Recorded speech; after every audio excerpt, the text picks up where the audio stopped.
about the astonishing video clips that we got from the scene of the mass shooting at Virginia Tech in the United States in April, and also the failed terrorist attack at Glasgow Airport this summer. So yes, we must be careful to warn people not to put themselves at risk, and we must be careful to check that the pictures we receive are authentic. We don't want to fall victim to the white shark. And unlike some operations, we don't put up everything. We choose the pictures that will help us explain the important stories. This is what our viewers expect, and adding that context is the role of the professional producer, the professional journalist. I think these days connecting with your audience is vital, and not just when a big story breaks. During last year's World Cup, we received many pictures and video from fans from all over the world, which we put on television and we put online under the banner Fan Zone. And yes, you know, some of those pictures weren't the best quality. The lighting might have been a little bit improved. But what we had from this collection of videos was a raw energy and a raw enthusiasm which we couldn't have captured through a CNN camera. And these days it's hard to find a news organisation that doesn't have a connection with citizen journalists, as I've been finding out in Germany. And I think the opportunity to add new perspective is exciting. It gives this connection with our viewers. But it's not just about getting pictures and video, it's also giving viewers a chance to connect with each other. A year ago, when the government in Thailand was overthrown in a coup, during the night of the coup, they pulled the plug on television stations. So people in Thailand logged on and went online to find out what was happening. What we found during that night was that we started to get many emails from people describing what was happening in their street and asking for information about what was happening in other parts of the country.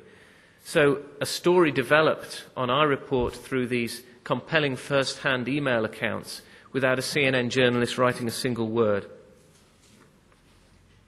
What stays constant amid all this change, though, are the values that we put on our brand.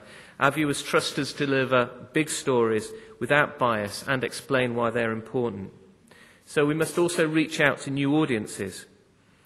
Our brand and our past glories will mean nothing unless we prove that we're still relevant to them today. As well as news values, it also means the platforms that we put our news on. What we're proud of as journalists will mean little if we don't adapt to changing markets. TV news is no longer a one-way process. You don't just tune in at a certain time, watch the news for half an hour and tune off. There are choices now which, quite frankly, are baffling. I'm well aware that people will have 10, 12, maybe 20 trusted brands on newspapers, online and on television that they might check out every single day. More choice, more freedom, and no longer the same choices.